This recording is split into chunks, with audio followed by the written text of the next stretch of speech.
একটা কোশ্চেন দিয়েছে, বলছে the number of persons rose by 20% to 30,942 in a year, what was the population originally a year এগো।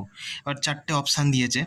দেখো, ধরো গত বছরে 100 জন ছিল, তারপরের বছরে কত হলো, 120 হলো, 20% ইনক্রিজ হলো। দেখো 100 থেকে 120 হলো। এবার যদি আমি কাটাকুটি করি তাহলে কত হচ্ছে, 5 থেকে 6 হচ্ছে। এই 6-এর ভ্যালু দেখো বলে দিয়েছে কত, 30,942।